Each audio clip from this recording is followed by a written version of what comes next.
AKA Padders, welcome to... That's right, we're using backlight. Who cares? Welcome to the channel, AKA Pad here. Peter A. DeLuca, AKA Pad69 on some of your favorite social media networks, but always through the internet, known as the Eclectic One. And cheers to you, WrestleMania Day 2, Sunday Fun Day. We just got done working out. I like to work out in Philly, and I want people to know that I'm living in Philly while I'm working out in Philly, so they know I represent the local sports thing. Let me guess it. So last night I did that move where kind of went pretty hard, like all day, all night. Got a video together. Went to go uploaded the video, and then took a little REM, super deep sleep that really must have been less than 10 minutes.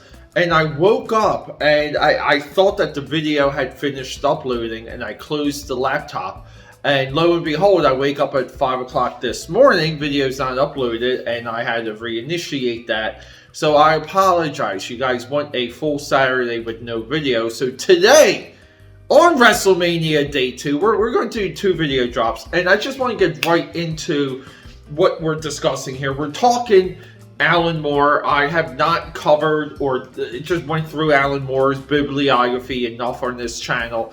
The reason is because there's just so much out there already. Who the hell cares what I have to say? But when I see little blips that the entire community, the comic book reading, loving, fan-based world overlooks, my ears, they perk up and they say, well, what do we have here? And when I was reading Shazam, The New Beginning, 1987, I saw this ad, Batman Annual 11, Alan Moore.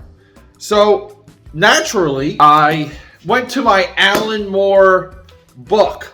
Now, I really feel like a lot of other YouTubers and commentators use this book as a Bible/reference for Alan Moore's bibliography, because I knew when I saw that ad, it was not in this book. It's not written about. And this book has an amazing timeline that folds out for his work. See, it folds out. You can track his entire career. Well, guess what? Annual 11 is not in that book. But also, and this is an upcoming video, I saw this ad. Steve Rude, Mr. Miracle. Lo and behold, in my local dollar bin, yes, no joke, $1. So you gotta love it. But we have this from a back issue. I spent $7 whole to get this story because my curiosity piqued, and I tried to research this. I really couldn't dig up too much on this. Now, I'm not saying this is a lost Alan Moore story, because it involves the Batman and the most covered character in all of comics.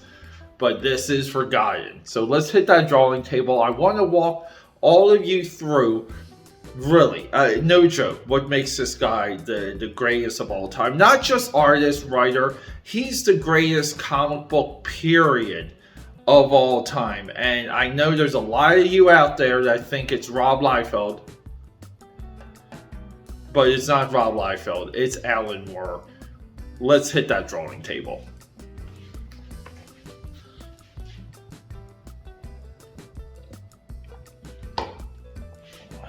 People, look at Philadelphia. It's so beautiful. I gotta get out there. But come on, let's talk some comics. AKA Padders! Alan Moore, the Batman. Now, come on. It's amazing when you can talk Alan Moore and Batman and not include the Killing Joke. Upcoming content right here. I really have to talk to you guys about Thunderbolt 76. I've been debating doing... Whoa, there's my receipt. I've been debating doing Easter. I don't know why. I want to do an Easter comic with all of you. But let's get into it. Let's get into the GOAT. Let's get into the easily the greatest of all time. What do we have here? We have a John Byrne cover. This is a homage cover. We have the Penguin. This is Clayface 2 or 3. I think it's Clayface 2. Within the comic, Clayface 2 is referred to as Clayface 2. Now, we're getting into Archie Bunker. We're getting into Clayface, Mortal Clay. He's watching some TV, cracking himself open a beer, watching television with a mannequin, and he's like, where did it all go wrong? He's reminiscing. But we cut into, and this was I think a 2-issue storyline where it was like Batman versus like mannequins, and I kind of forget the details of that story, but this flashback here was one of the first comics I ever set my eyes on. But essentially, Clayface jumps out of this warehouse into the river and kind of comes out of it, and you can just tell by his narration here, it's written in the first person, that Clayface is just messed up. But he's talking about his lost love, and he starts searching throughout the city for his lost love. And one night, as the beacon of the Dark Knight beams down on him, he finds his love. So what does he do? Keep in mind, this is a mannequin. He hides inside the department store, wait until the night day fades into night, and then he embraces her. He falls in love with this mannequin. This is his long lost love. And days go by, and you see he's hiding underneath mattresses. He's hiding in the rafters. He's having dinner with her. They're kind of having moments. They're making out. So this is implied that Clayface 2 bangs the mannequin. I absolutely love that detail. But we get some rearrangement. We're in the department store. They're like, look, the mannequin's got to go to like lingerie. And then as again, the store closes, night falls, Clayface he just runs throughout the department store. Helena, he's yelling her name. This is a great panel here because it just shows how like distraught and desperate he is. But guess what? He finds her in lingerie, and he is just so pissed. He's so sad. He kind of has this like breakdown moment, but he redresses her because she's not a slutty girl. She's not a slutty mannequin.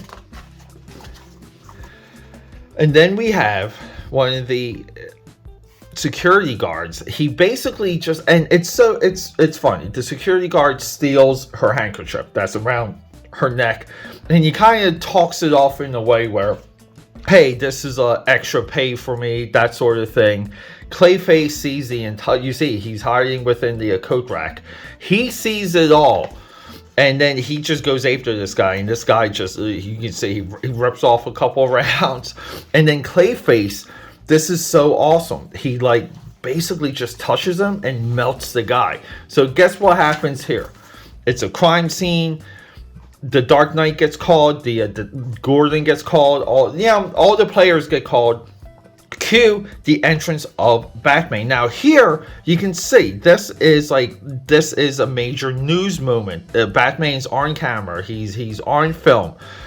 I don't know. Again, this is maybe going too far because the Dark Knight should always be in the shadows. He should not be crossing police lines. And then right before this happens, Clayface kind of I'm just trying to like phrase some of this stuff the right way without being like mean, but Clayface sees that Helena, the mannequin, kind of moves her eyes and focuses on the bat signal, and then he's convinced that she's in love with the Dark Knight. So the Dark Knight shows up to investigate the murder. They're kind of saying already it's probably Clayface. Clayface probably is holed up here. We just had an incident with him like a couple days ago. Batman's just walking through trying to find him. Clayface sneak attacks him, jumps him, pulls out the hand, tries to dissolve him. We have an elevator scurry. And essentially how this wraps up, and you can see, we just comic book fight. But how we wrap up here is Batman he only has a few words, and he's kind and he's gentle. But then he gets an upper hand on Batman, and he's about to do it. He's about to melt him like he did the security guard. But Helena saves him. She saves the Dark Knight. And then here, let me help. Like I said, Batman's so compassionate in this story. It's such. He's only got a few words, and you get the sense that he's a man of, like, again, like a hero of dignity. He's a hero there to help people. He's not there just to punch people's faces in. This is a character defining moment for this character, and it has nothing to do with the fight. It has everything to do with his compassion. But then he's like, let me help. And we cut to Arkham Asylum, and he's essentially just trying to, like, play it out to where, hey, like, this girl, she's kind of like, she has to go, we're no longer in love, she can't live forever, and he kind of smiles. You know, and what's so interesting about this story is that we see that the villains of the Dark Knight, they're crazy, they're lunatics, they're insane, they cannot be helped. And then along the way, we get this conflict, and then Batman is absolutely loving and patient and compassionate towards Clayface too.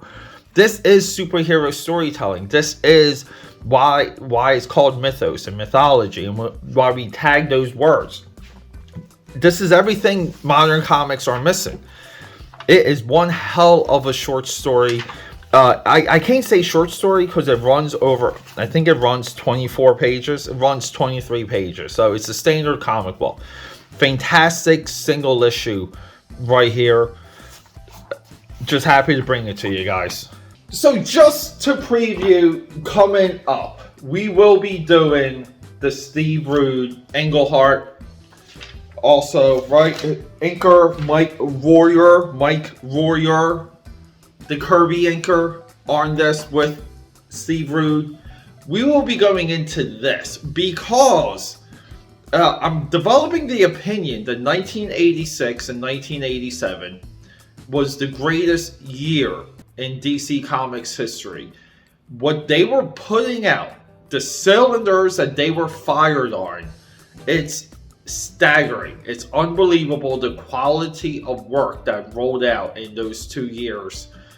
We're getting into it, people, and this issue here really, I think, puts the final stamp on it. I think they were light years ahead of what Marvel was doing during this year, these 2 years. I can only imagine what the Marvel offices would have been like seeing this type of rollout. AKAPAD here, subscribe, support, leave a comment, and yes, I do have I do want to also address a YouTube comment that might be a video separately, comparing the pornography of Alan Moore and Eric Larson. Not much of a comparison, because I used my brain, I thought about that. Rock and roll, day and night, I love you.